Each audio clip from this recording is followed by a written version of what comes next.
Hello everyone, this is Dave from University of Florida. I'm here to present our paper on USB security. This is a collaboration with the University of Illinois at Urbana-Champaign. So USB is short for Universal Serial Bus, and I wonder if anyone still remember the old days when we need to plug in a keyboard mouse using PS2, and even better, we've got another 100 different peripheral ports like serial port, parallel port to connect with printer, scanner, or digital camera. And everything is changed after USB is invented. Nowadays, we're using USB to connect with phones, tablets, and the latest MacBook Pro has only USB Type-C port. So USB supports up to 20 gigabits per second data transmission speed and up to 100 watts for power supply. But unfortunately, USB is not secure. We look at all those USB attacks and defenses in the past 20 years. And from leveraging USB device to break into the air gap for malware propagation, to maliciously modify the firmware to inject malicious functionalities, and for signal injections, for example, inject high voltage to destroy the host machine. And we look back all those attacks. We looked at 40 attacks in total, and we surveyed 30 defensive solutions together. To better understand the security issues within these attacks and defenses, we break all these solutions into different layers. From top to bottom, we have human layer, application layer, transport layer, and physical layer. So attacks at the human layer targets human beings and how they treat and handle the USB devices. Here we have outsiders attacks and insider attacks. Outsiders are vulnerable to social engineering, such as USB baiting.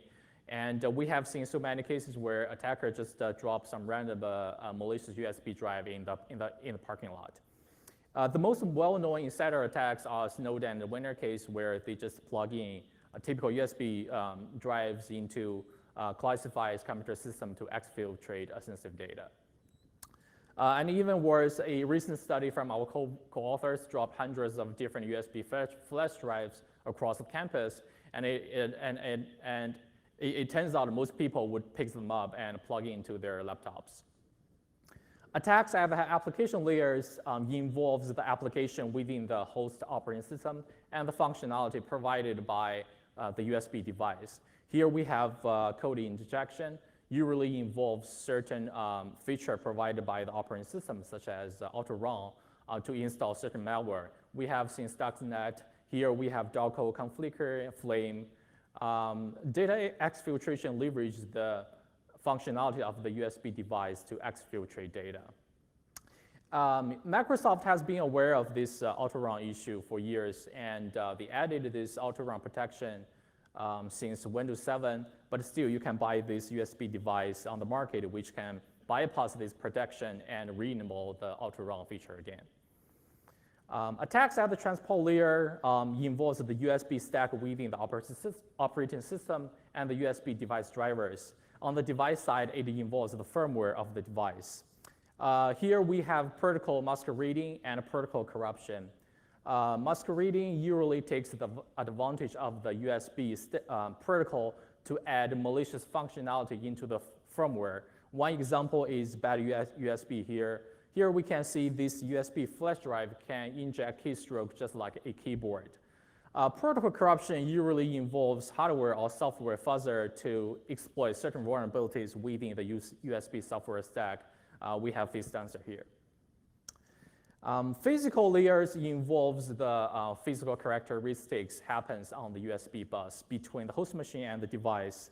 If it's dropping, either embed certain extra hardware into the device or keyboard, or exploit certain hardware defect to launch side channel attacks. One example here is the USB snooping attack. Here, the leakage signal from the USB hub can be leveraged to launch side channel attacks against the USB traffic happened in the adjacent downstream port. Signal ejection attacks just inject higher voltage or current to destroy the host machine. The example here, again, is the USB killer, which is equipped with a bunch of capacitors. After this device is plugged into the host machine, they would try to draw power from the host controller, and once they're fully charged, they would discharge and just put your machine into fire. So in summary, we look at 40 different attacks into 8 different subcategories. One lesson learned here is trust by default. We see like people trust this device by its appearance, and the operating system trusts this device by default as well. Another observation here is attacks transcend layers. Even the attacks happens at the transport layer or the hardware layer are still targeting the application level data or user level sensitive data. So then we look at all the defenses happen at each layer.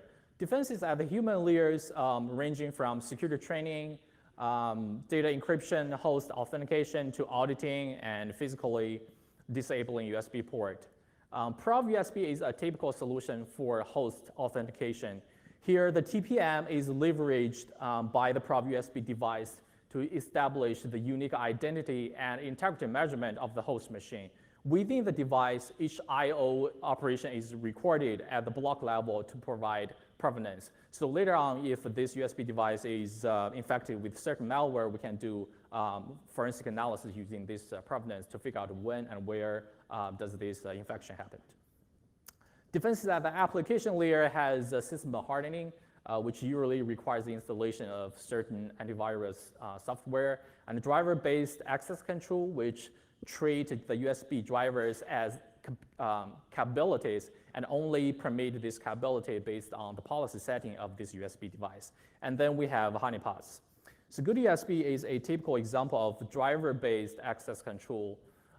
Here, the good USB is able to intercept the USB device and the driver loading. So before the corresponding driver is loaded, good USB is able to ask the expectation of the device from the user. So for example, if the user assumes this device is a USB flash drive, then good USB would not allow a keyboard driver to be loaded to observe this device. Defenses at the transport layers have different categories. Firmware verification usually tries to verify either the functionality or the integrity of the firmware. And then we have seen USB stack fuzzing. USB packet firewall solutions treat the USB security problem as a networking problem and trying to enforce policies on each USB packet. And then we have we have honeypots again. If you look at the USB filter architecture, it basically sits in the bottom of the USB subsystem within the kernel. In the use space, there is a tool called USB tables, which specify the policy of a certain packet, and the kernel is able to enforce this packet to specify what kind of functionality this USB device is able to perform. There are not too many defenses at the physical layer. Anti-fingerprinting randomizes the timing of the USB signaling, trying to defend against machine learning-based fingerprinting techniques. Secure channels enables an encrypted communication channel between the host machine and the device. One example is US scramble. If you see, so the encryption happens at the controller driver layer. Before each packet is sent to the controller hardware, it is encrypted by usescramble. Again, in summary, we look at 30 different defenses. And one observation is trust anchors represent a design trade-off. We have seen Prov USB leverage the TPM from the host machine to establish a trust, but we haven't seen such trust anchor from the device side. Single layer solutions are not effective because we have seen attacks can transcend layers. And last, defenses for signal ejection are still missing. For example, the USB killer attack. This is also reasonable because unless the host controller is equipped with overcurrent or over voltage protection, there's just no way for the software layer to defend against these kind of attacks. So we combine the taxonomy of attacks and defenses together in our systematization. The first observation here is the packet firewall and the honeypot solutions provides the best coverage across different attacks. As we mentioned before, the defense for signal injection attack is missing, but fortunately, the USB implementer forum recognized this issue and introduced the Type-C authentication protocol trying to fix this problem. So there are some review comments on Amazon from a Google engineer complaining about how a miswired Type-C cable destroyed his laptops and USB analyzers. The USB IF recognized this issue and introduced Type-C authentication trying to fix this problem. Note that this is a first official response from IF to security issues related with USB. It is finalized on February 2017. So in short, it brings a CE model into the USB ecosystem. To support this CE model, there are some hardware changes needed within the device. The first change is maximum 8 different private keys and their corresponding certificate chains can be baked into this USB device. And extra crypto components are also needed, including random number generator, hashing, and signing modules. After the device is plugged into the host machine, this authentication protocol gonna start before the device is fully activated. The whole protocol works like a typical challenge response messaging protocol. The host starts with a digest query asking for certain certificate chain, and then the host reads the certificate chain from the device. And finally, the host sends out, announce, and verify the signature from the device. We realized this protocol is really important, and it had not been formally verified, so we did it using ProVerif. The first challenge comes from the difference between networking protocol and hardware protocol, because ProVerif assumes thread as an untrusted channel, and this is usually the internet for networking protocols. But for hardware protocol, especially USB, we treat the firmware as the untrusted protocol because we have seen the firmware changes are the most powerful attacks one can launch at the software layer. Then we need to figure out what needs to be protected. We realize all these private keys inside this USB device have to be private. Meanwhile, the certificate chains can be public. And then what about the security goals? We realize a successful authentication should guarantee the true identity of this USB device. And even more, a successful authentication should guarantee the original functionality of this device. Once we sorted out this using ProVerif, we implement the whole protocol using ProVerif, and we move on to the formal verification.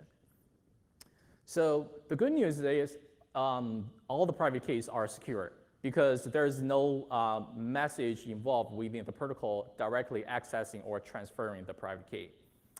But the bad news here is it's vulnerable to spoofing attacks. So to accelerate the authentication procedure, the spec recommends the using of certificate chain cache. If the digest of this certificate chain has been seen in this cache, the host would just skip all the following procedures of this authentication protocol and trust this device. And we think this is really bad. So we manually remove this certificate chain cache usage from our ProVerif verification and rerun the verification. And it's still vulnerable to bad USB attacks. What happens here is the attacker just embed his own private key and certificate into the firmware instead of using the ones baked into the hardware. And there are even more issues here, including no verification for the certificate, and self-signed certificates are allowed as well. We believe the Type-C authentication is really a good start, but there are a lot of things we should do to make USB secure. One direction is solution integration. We have seen like how attacks can transcend layers. It's natural to combine different defense solutions at different layers to provide better coverage. By the time of writing, Renesas has released a USB power delivery controller supporting the Type-C authentication. There are other bunch of software IPs supporting this protocol as well. We believe it's needed to evaluate these products as early as possible before this protocol is fully adopted by different vendors. We have seen the Type-C authentication only permits the authentication or the challenge from the host to the device. And we really want this bi-directional authentication, which means this would give billions of mobile devices a chance to establish a trust with the host machine. We also need to support the legacy devices. Two possible solutions are firmware attestation and fingerprinting, although fingerprinting may be vulnerable to adversarial machine learning techniques. Also, we need to implement the policy mentioned across the spec. Whether or not we can reuse the existing policy language like type enforcement used by SU Linux, or we need a new policy language design for USB peripherals, maybe following a certain standard like XML or JSON. So in conclusion, we look at 40 attacks plus 30 defenses. We looked into USB Type-C authentication protocol, which is the future for any USB devices, and we gave future directions. Thank you.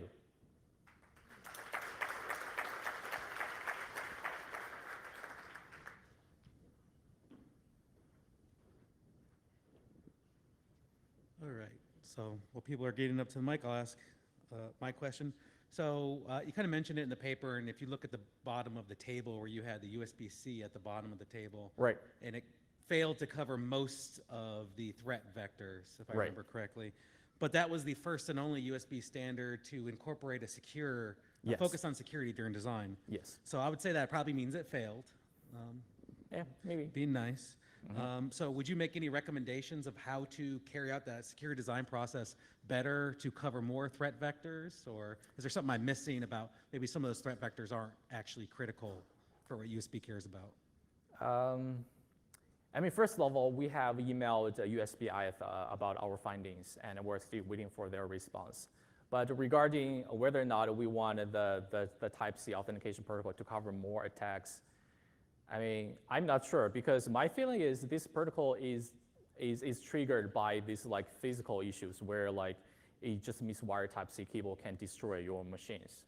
But whether or not it can be leveled up to defend higher level attacks, I mean, it's possible, because at least this gives you a trust anchor within the device. You can always tell, like, for example, you trust a device or host controller made by this vendor. If you can build this trust, you probably can enforce certain policies. But again, like, this just trusted, maybe not trustworthy. So you mentioned trust anchor, but it seems like you're able to usurp the trust anchor by writing your own firmware and creating your, so you're motivating probably then you have hardware protections on the trust anchor so that once a device is sold from a manufacturer, you can't overwrite a certain like TPM style, but for USB devices. Right. I mean, ideally, the firmware should not be reprogrammed, because then basically you give the attacker opportunities to do a lot of crazy stuff. But as we have seen, like, people just can't do that. So. Okay, great. Everybody, let's thank Dave for a great talk. Thank you.